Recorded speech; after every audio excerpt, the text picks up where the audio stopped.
Muy buenos días a todos. Bienvenidos a este tiempo de servicio dominical de la Confraternidad Colina en línea.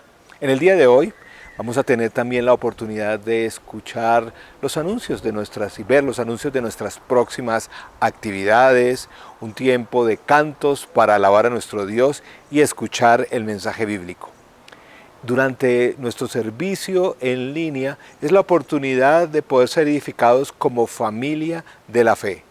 No nos reunimos todavía en el mismo edificio, pero a través de la presencia de nuestro Dios en nuestras vidas y en cada hogar, vamos a tener un tiempo de comunión. Nuevamente, bienvenidos. Iglesia Cristiana Confraternidad Colina Campestre. Todos somos parte. Tú puedes ser parte de... Colina Kids tiene un espacio especialmente diseñado para los niños. Cuando termine este video, los profesores se reunirán con los niños vía Zoom. Puedes ingresar en los enlaces que aparecen en la descripción del video. Conéctate, te esperamos. Si te gusta cantar, tienes talento y estás entre los 5 y 12 años, puedes inscribirte en el concurso para participar en la grabación de un video de todas las confras. Para mayor información y la base del concurso, dile a tus papás que se contacten con el ministerio de Colina Kids. Te animamos para que nos acompañes en nuestro espacio de oración. Se llevará a cabo el miércoles 23 de septiembre a las 6:30 de la mañana vía Zoom. Te animamos para que compartamos este tiempo como hermanos en medio de una situación de crisis. Te esperamos. Sigamos siendo generosos con nuestros aportes económicos para que la iglesia y la obra del Señor sigan adelante. Puedes hacer tus aportes económicos de dos maneras. Primero, ingresando a nuestra página web www.confraternidadcolina.com. En la parte superior derecha encontrarás el enlace Donaciones. Haciendo clic ahí y siguiendo todos los pasos podrás realizar tu aporte. O puedes hacer una transferencia a la cuenta corriente del Banco BBVA número 1380-12521, a nombre de la Iglesia Cristiana Confraternidad de la Colina Campestre. El NID de la iglesia es 900-047-699-5. Te animamos para que sigamos juntos trabajando en la obra del Señor. Si no lo has hecho, te invitamos a que te suscribas a nuestro canal, dando clic en el botón rojo bajo este video. De esta manera podrás recibir información al instante cuando actualicemos nuestro contenido.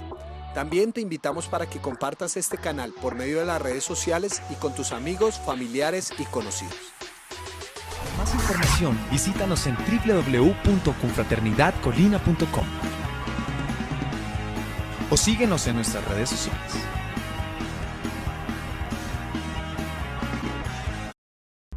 Buenos días, ¿cómo están? Hoy es un nuevo día para darle gracias al Señor por lo que ha hecho en la semana que pasó y en esta semana nueva que inicia.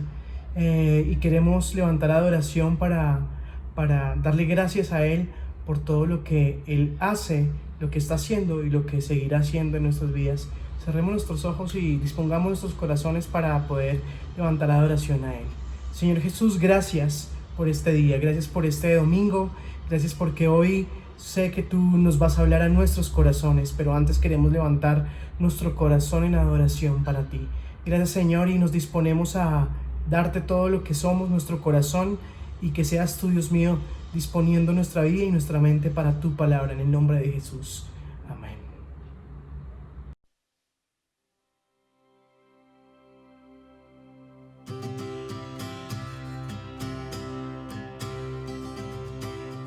Quien rompe el poder del pecado, su amor es fuerte y poderoso, el Rey de gloria, el Rey de majestad.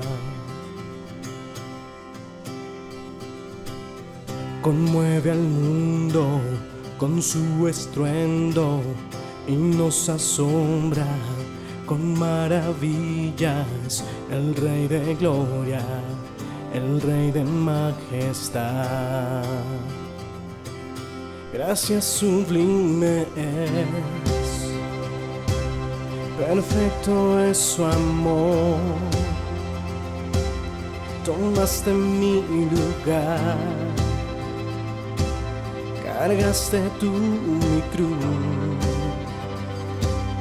Tu vida diste ahí y ahora libre soy.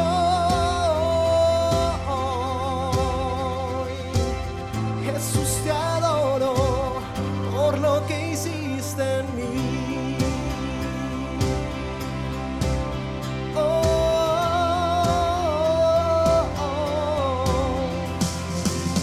Pusiste en orden todo el caos, nos adoptaste como tus hijos, el Rey de gloria, el Rey de majestad,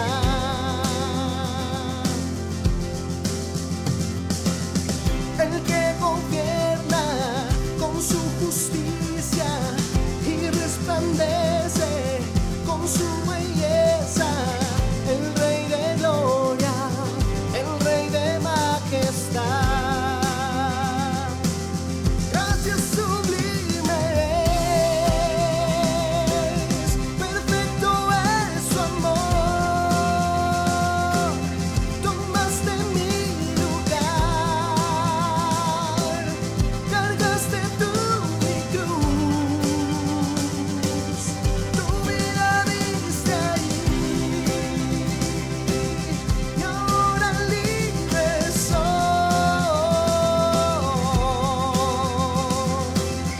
Jesús, te adoro por lo que hiciste en mí.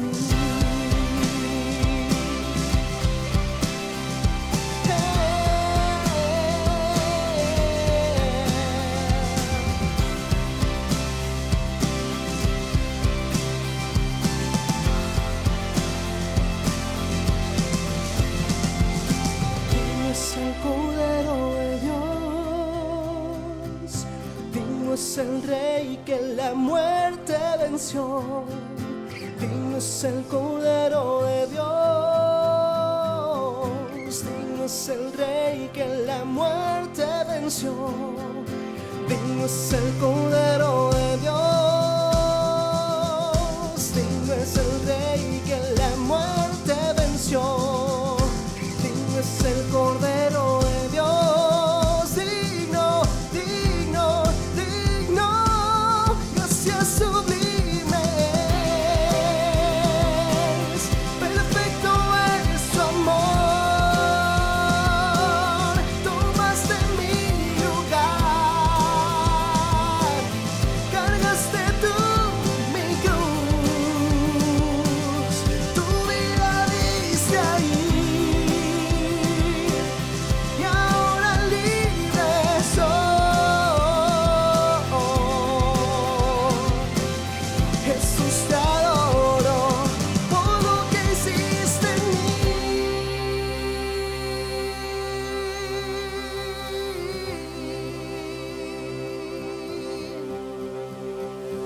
Digno es el Cordero de Dios, digno es el Rey que la muerte venció. Digno es el Cordero de Dios, digno es el Rey que la muerte venció. Digno es el Cordero de Dios,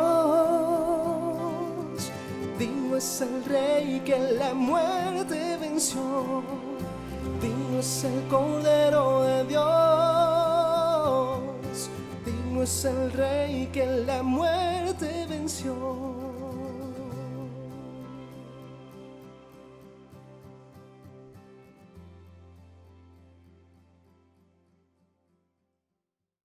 Tus ojos revelan que yo nada puedo esconder, que no soy nada sin ti,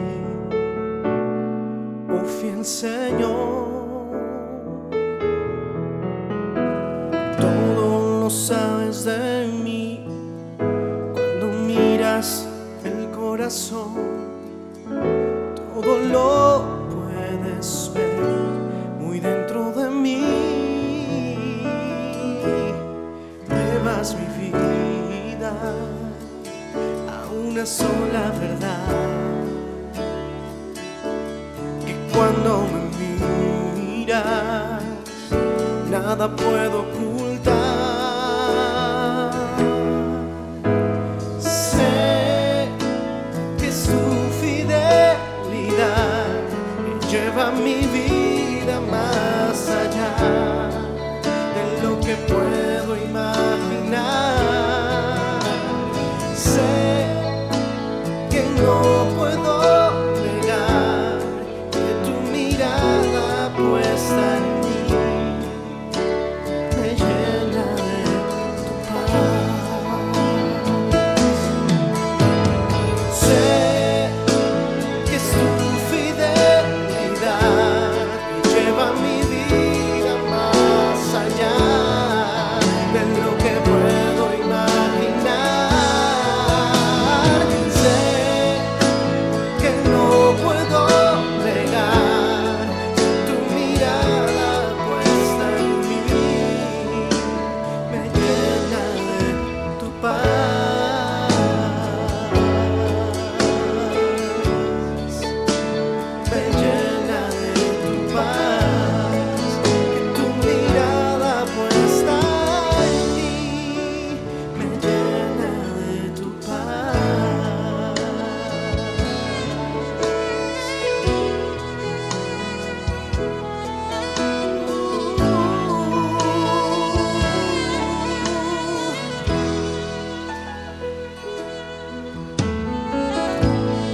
En mi corazón hay una canción que demuestra mi pasión para mi Rey y mi Señor,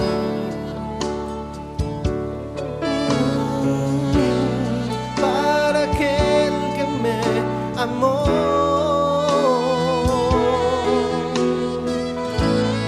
En mi corazón hay una canción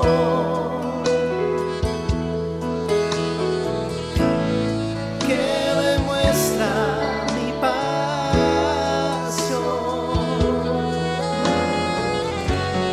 para mi Rey y mi Señor, para aquel que me amó. Hermoso eres, mi Señor. Hermoso eres tú,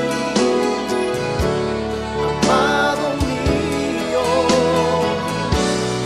Tú eres la fuente de mi vida y el anhelo de mi corazón. Hermoso eres, mi Señor. Hermoso eres tú, amado mío. Tú eres la fuente de mi vida y el anhelo de mi corazón. Solo tú, Jesús, el anhelo de mi vida. Eres tú, Señor.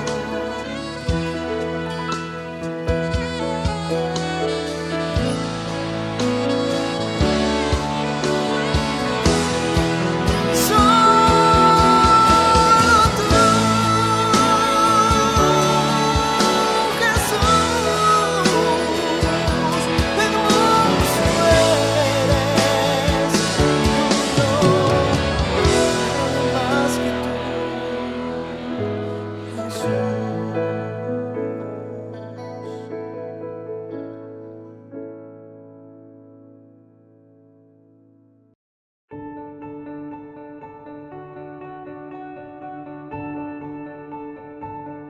Hay una frase de petición dentro del Padre Nuestro, la oración que nos enseñó Jesús, que dice: perdónanos como perdonamos a los que nos ofenden. He estado reflexionando mucho en esa frase porque me doy cuenta que es una petición sumamente arriesgada. ¿Cómo te perdonaría Dios si tu perdón fuera el punto de referencia? Pues yo tengo que ser honesto y no sería de la manera como Él lo hace normalmente. Sería a veces mezquino porque a mí me cuesta perdonar y sé que el perdón es algo muy difícil para muchos alrededor. No el perdón de Dios hacia nosotros, sino cómo perdonamos nosotros a los demás. Y creo que el problema que tenemos es que tenemos el síndrome de Jonás. Tú conoces la historia. Jonás es un profeta, es un pequeño libro que está en el Antiguo Testamento y básicamente te quiero resumir en esencia lo que está en esos 4 capítulos de ese pequeño libro del Antiguo Testamento. Dios llama a un profeta que se llama Jonás y le dice que vaya a predicar a Nínive. Pero Jonás, muy interesantemente, coge en dirección absolutamente opuesta, toma una nave que va rumbo a Tarsis, es decir, coge el mar como vehículo para alejarse lo más posible de la voluntad de Dios. Y estando en el barco, en ese mar como vehículo, pues, empieza una tormenta increíble, sumamente fuerte, que cimbronea todo el barco, está a punto de hundirse, los marineros están sumamente asustados, pero Jonás está dormido, al punto que ya esta gente no sabe qué hacer, le han pedido a todos sus dioses, a todas las deidades, han tirado por la borda todo el equipaje y Jonás sigue dormido. Entonces levantan a Jonás y le dice, bueno hermano, por lo menos colabórenos ayudando a buscar qué es lo que está pasando. Y él dice, no, el problema soy yo. Yo desobedecí a Dios. Toda esta tormenta y toda esta situación que está ocurriendo es porque Dios está furioso por lo que yo he hecho. Y lanzan a Jonás al mar y se calma la tormenta y en el mar viene un gran pez que se traga a Jonás. Dentro del gran pez, Jonás hace una oración a Dios de arrepentimiento y dice, Dios, reconozco que me he equivocado. La salvación solo puede venir de ti y yo me he dado cuenta que he hecho mal, le he dado la espalda a tu llamado, le he dado la espalda a lo que tú dijiste que debía ser mi tarea y lo lamento, me arrepiento por lo que he hecho. Y después de esa reflexión, el pez vomita a Jonás en la orilla del mar, en la orilla de una playa, y Jonás va rumbo a Nínive.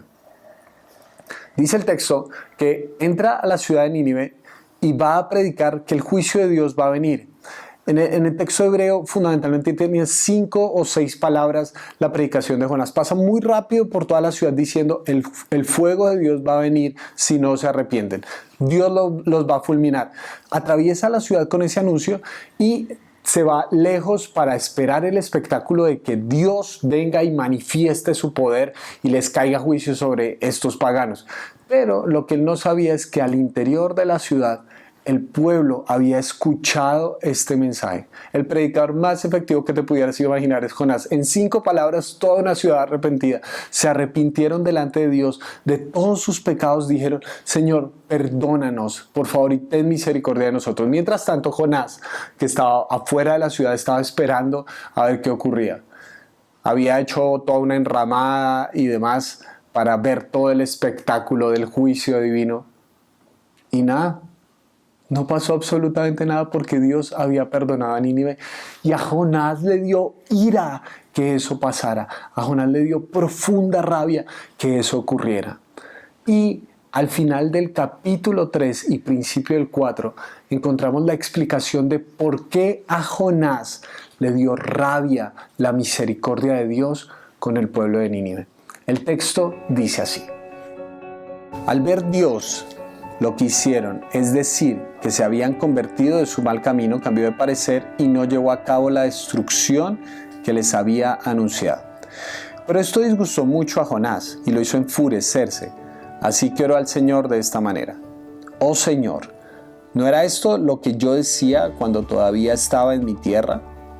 Por eso me anticipé a ir a Tarsis, pues bien sabía que tú eres un Dios bondadoso y compasivo, lento para la ira y lleno de amor, que cambias de parecer y no destruyes. Así que ahora, Señor, te suplico que me quites la vida, prefiero morir que seguir viviendo.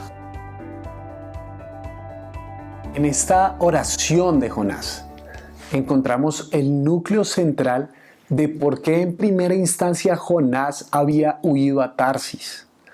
El mayor problema de Jonás era la gracia de Dios.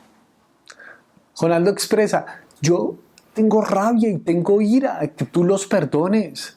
Tengo ira porque yo sabía, es que no quería predicar porque yo sabía que si ellos se arrepentían, tú los perdonabas, tú les ibas a extender tu misericordia. Yo no podía concebir eso. A veces pensamos que el centro del libro de Jonás es esto del pez y para nuestra mente moderna es difícil entenderlo, o nos hacemos la pregunta de cómo interpretarlo, pero es que ahí estamos perdiendo la esencia del asunto, porque el núcleo central del libro de Jonás es la gracia de Dios y la reacción del profeta desde el principio a ese tema. Porque Jonás huyó de la gracia de Dios. Pero no solo eso, sino que Dios tuvo gracia con él estando en ese gran pez y lo salvó a pesar de que él había sido desobediente. Pero no solo eso, sino que Jonás no quería predicar en ese lugar porque sabía que la gracia de Dios los podía visitar. La primera posición que nosotros tomamos normalmente es decirnos: no, terrible. ¿Cómo es posible? Es que este profeta, ¿cómo puede ser tan tenaz? ¿Cómo puede un profeta de Dios negarse a predicar la misericordia? ¿No es esa la esencia del cristianismo? ¿No es esa la esencia de la fe? Que vengan y nos visiten a nosotros, que nosotros sí predicamos constantemente, que nosotros sí evangelizamos a las personas. A veces me pregunto si nuestra falta de evangelizar a este mundo tiene mucho que ver con Jonás. En realidad no queremos que el mundo sea perdonado porque nos encanta que sea enjuiciado, y simplemente hay que ver algunas publicaciones en las redes sociales de ver cómo la gente dice: uy, me encanta cuando Dios trae su justicia y todo eso. ¿No es eso el síndrome de Jonás? ¿No será que nuestro problema en última instancia no es vergüenza o pena o que no sabemos cómo hacerlo, sino que en el fondo no nos gusta que la gracia de Dios se extienda a otras personas? Y a veces desde la barrera decimos: no, somos muy diferentes a Jonás. Pero ¿qué tal si lo entendiéramos por un momento? Porque Jonás fue enviado a predicar a una ciudad muy específica, que era la ciudad de Nínive. Nínive era la capital del imperio asirio. Los asirios fueron uno de los imperios más grandes que la humanidad conoció hasta ese momento. Y también era uno de los imperios más poderosos, militar y económicamente, pero no solo eran poderosos, sino sanguinarios. Ellos implementaron dentro de sus prácticas una de las cosas más terribles que pudiéramos encontrar en la humanidad, que es el apalamiento o empalamiento, como algunos le dicen. Que discúlpenme si soy muy gráfico, pero es que es la forma de explicar lo que pasaba, y es que atravesaban una estaca a través de una persona desde su ano hasta su boca. Imagínense eso, y ponían a personas asesinadas de esta manera tan salvaje a las entradas de las ciudades para que la gente viera a sus muertos, pero que los otros pueblos vieran lo que eran capaces de hacer los asirios si tú estabas dispuesto a resistir. Hay testimonios en la Biblia que los asirios rodearon ciudades enteras por tanto tiempo que la gente no podía salir a comer nada, ni a traficar, ni al mercado, ni a cosechar absolutamente nada, que morían dentro de las personas y tenían que comer la carne de sus propios muertos. Salvajes, animales, gente que había hecho violencia, que había hecho los daños más profundos que ustedes se pudieran imaginar. Cuando entendemos lo que hicieron los asirios, cuando entendemos lo que había en el corazón de los ninivitas, entendemos mejor a Jonás, ¿verdad? Porque hay gente que nos ha hecho daños socialmente, pero también individualmente. A veces quizás daños de la misma magnitud que los que hicieron estos asirios. A veces cosas terribles, nuestro país, nuestro contexto, nuestra sociedad ha vivido cosas por el estilo. Y perdonar a gente que ha hecho esa clase de daño no es fácil, no es fácil. Pero individualmente hay gente que nos ha hecho mucho daño. Y cuando Dios nos dice, extiéndele la predicación del Evangelio y que Dios lo perdone, nos damos cuenta que el síndrome de Jonás no está tan lejos de nosotros, sino que está más cerca de lo que creemos, porque nuestro corazón tiende hacia la ira, hacia la rabia y en última instancia hacia la amargura. Pero Dios quiere que nosotros rompamos ese síndrome de Jonás y podamos sintonizarnos con su gracia.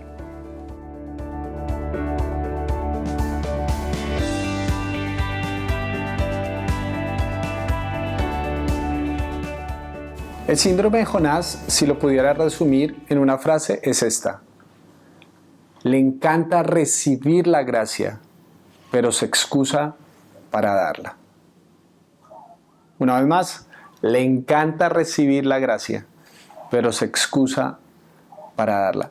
Porque Jonás ya había probado de la gracia de Dios, ya había experimentado la gracia de Dios, pero la gracia no se había convertido en su lenguaje. Y yo creo que eso es lo que nos pasa a nosotros normalmente, es que individualmente nos gusta experimentar la gracia de Dios. ¿A quién no? ¿A quién no le gusta venir delante de Dios, que sabe que se ha equivocado, que sabe que la ha embarrado, que no ha sido fiel, que ha incumplido promesas? Y se acerca a Dios y le pide misericordia y que Dios lo perdone. ¿Quién ora por juicio para su propia vida? Por favor. ¿Quién ora por, Señor, por favor, disciplíname al máximo? Quisiera que por favor enviaras mucha disciplina, juicio e ira tuya sobre mi familia. No, por favor. Nadie pide eso. Pedimos misericordia y cuando la experimentamos, porque todos hemos experimentado la misericordia de Dios. Dios nos ha perdonado, Dios ha sido bueno con nosotros. Pero el punto es que a veces nos quedamos en experimentar la gracia, pero la gracia no se vuelve nuestro lenguaje. Y aquí nos damos cuenta de algo, que la gracia no le cuesta nada al que la recibe, porque le cuesta todo al que la da. Cuando tú tratas de extender gracia, de perdonar a otros, sabes lo difícil que puede ser. Y es en ese lenguaje de gracia, cuando decides que la gracia no simplemente la experimentas tú, sino que la quieres dar a otros, que descubres lo compleja que es. Porque a veces tenemos la idea que para Dios perdonarnos es como fácil, ¿no es cierto? Dios es tan buena gente, Dios es tan amoroso. A veces lo imaginamos como un viejito bonachón que no tiene nada más que hacer sino perdonarnos. Tenemos esa caricatura de Dios en nuestra mente, como si a Dios no le perdonara nada, que decimos, incluso tenemos esa idea, ¿no? Como, pues yo peco, igual Dios me va a perdonar. Pero es que cuando tú perdonas, tú te das cuenta lo difícil que es, lo doloroso que es extender la misericordia a aquella persona que te ha hecho daño.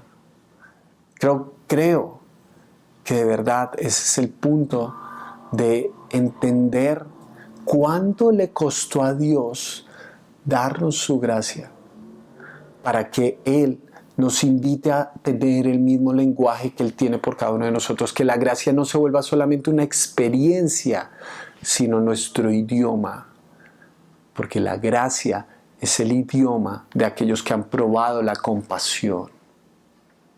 Y Dios quiere que entendamos que la gracia es la forma como se está construyendo esta nueva humanidad. Jesús no simplemente vino a establecer una nueva religión. No es eso. Jesús vino a hacer una nueva humanidad, una nueva creación.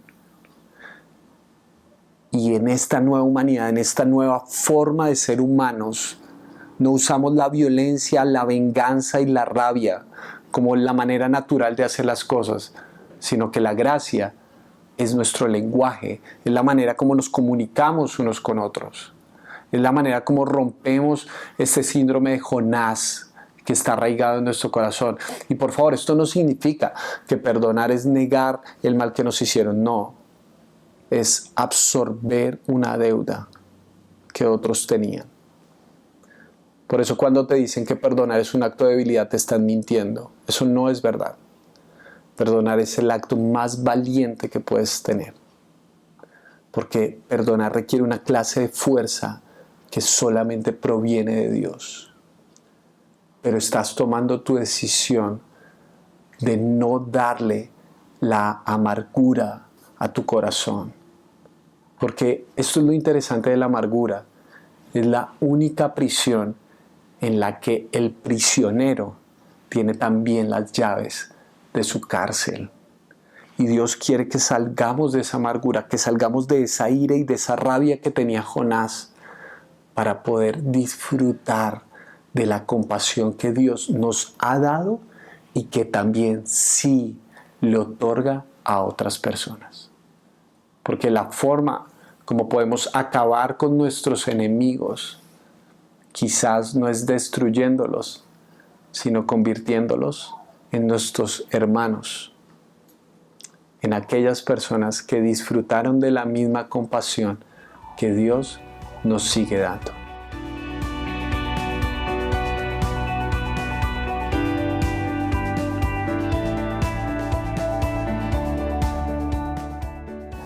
Jesús contó la historia de un hombre que tenía 2 hijos.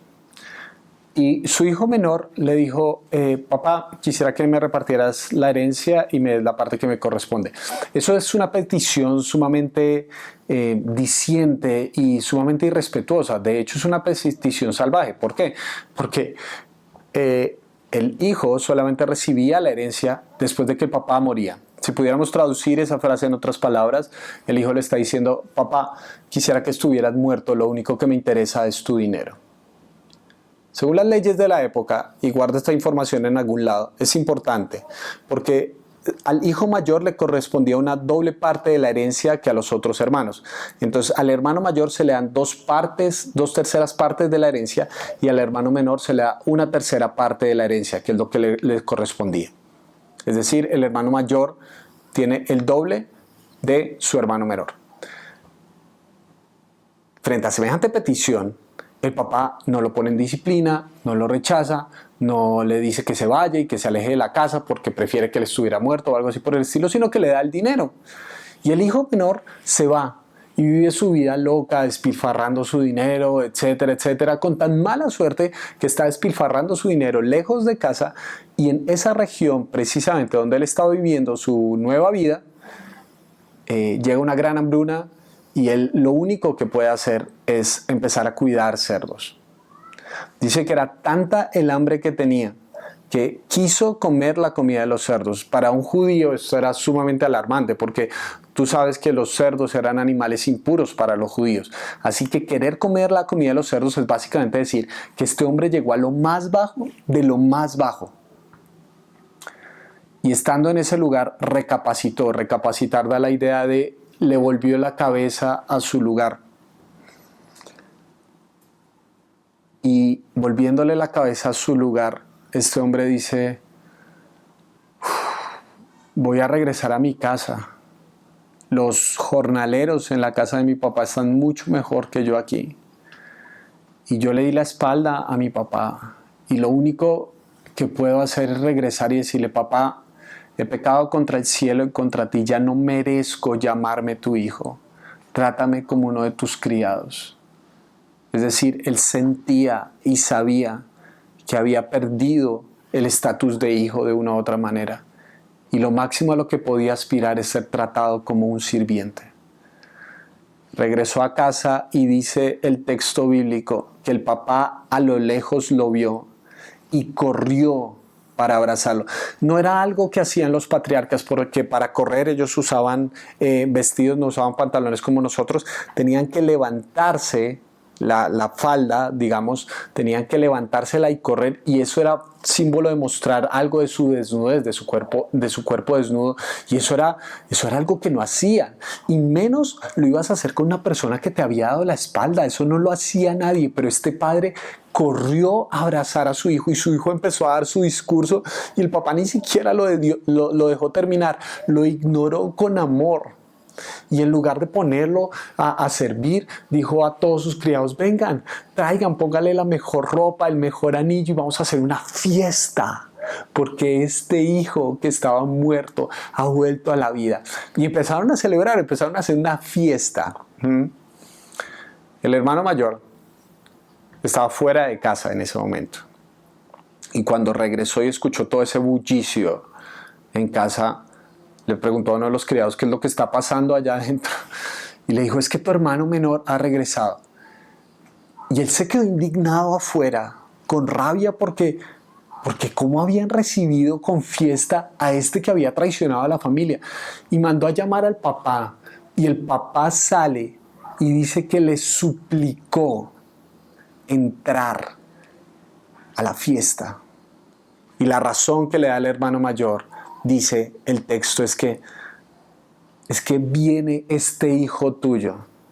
Ni siquiera lo llama mi hermano. Normalmente cuando tenemos rabia hacia alguien nos referimos a él con pronombres que son lejanos. Ese hijo tuyo, mi ex, el tipo ese. Nos referimos con pronombres lejanos. Ya no le dice mi hermano, sino ese hijo tuyo que ha despilfarrado el dinero con prostitutas. Y tú ni siquiera me has dado un cabrito para hacer una fiesta con mis amigos. Es interesante porque ¿te acuerdas que te había dicho que guardaras una información en tu cabeza? Él tenía el doble que su hermano, pero él pensaba que su papá era mezquino porque había perdonado. Es muy interesante cómo este hijo mayor tenía una imagen distorsionada de Dios y de estar en casa. Porque estando en casa, él no había disfrutado de todo lo que tenía y de la abundancia que el padre ya le había dado, porque el padre literalmente le dice, hijo, todo lo que tengo es tuyo, todo lo que tengo, y el papá está siendo muy literal porque ya había repartido la herencia, todo lo que tengo es tuyo. Ahora ven y disfruta de la fiesta porque este hermano tuyo que se había perdido ha sido encontrado. El síndrome de Jonás se repite en la historia del hermano mayor. Esta persona que le cuesta aceptar que Dios puede amar a otros y en ese proceso se vuelve ciego a cuánto el Padre lo ha amado a él. Porque muchas veces el problema del hijo mayor se resume en esa frase que le dijo, tantos años te he servido y ni un cabrito me has dado. Tiene mentalidad de esclavo, no de hijo. No disfruta de estar en casa por estar pendiente todo el tiempo del otro. Hay un autor muy famoso, un pintor que se llama Rembrandt, e ilustró este cuadro que tiene muchos detalles muy hermosos. Pero uno de los detalles más llamativos es que el hermano mayor en la pintura de Rembrandt está en la parte de atrás, está también con una túnica roja. Y mientras su padre está abrazando al hijo, la única persona que tiene los brazos cruzados en la esquina posterior es el hermano mayor. Y a veces esa es la posición que podemos tomar. Cruzar los brazos, renuentes a ser partícipes de una escena de misericordia y de gracia. Porque Dios quiere que la gracia no se estanque en nosotros, sino que fluya a través de nosotros. Esa es la única manera como podemos tener la gracia como nuestro idioma, no simplemente como nuestra experiencia personal, sino que se convierta en nuestro lenguaje y podamos algún día, con mayor certeza y tranquilidad, orar esa línea del Padre Nuestro. Perdónanos como perdonamos a los que nos ofenden. ¿Por qué? Porque aprendimos a perdonar como tú nos perdonas. Así que mi oración es que tú puedas descubrir la gracia que Dios te ha dado, porque Dios ya ha sido bueno contigo, y que la gracia no se convierta solamente en tu experiencia, sino en tu lenguaje. Oro para que puedas ver cuánto Dios te ha perdonado, pero también cuánto Dios te invita a perdonar a otros. Es muy difícil, es costoso, te puede costar todo y al otro nada. Pero tienes el mejor ejemplo de todos, que es Jesús, ¿no es cierto? Oro para que puedas contar la historia adecuadamente y puedas saber que todos, absolutamente todos, hemos sido en algún momento de la historia hermanos menores. Así que no nos convirtamos en hermanos mayores. Que no seamos renuentes a la gracia, sino que podamos otorgarla a otros. En última instancia, mi oración es esta: que seas sano en el nombre de Jesús del síndrome de Jonás.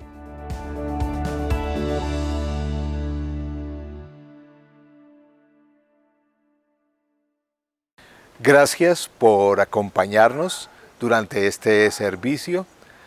Recuerden que siempre estamos durante la semana también atentos a sus necesidades. Si tienen alguna pregunta, alguna petición de oración, por favor comuníquese con nuestro WhatsApp al número 314-309-8324. También esperamos que durante la semana podamos reunirnos en los diferentes grupos pequeños. Y un último desafío: ¿qué tal si esta semana llamamos a 4 personas de la comunidad que hace un tiempo no sabemos de ellas o no nos hemos comunicado? Espero que esta semana sea también una semana muy especial. Que el Señor nos proteja a todos y nos siga dirigiendo durante este tiempo. Gracias y que tengan un excelente día de domingo.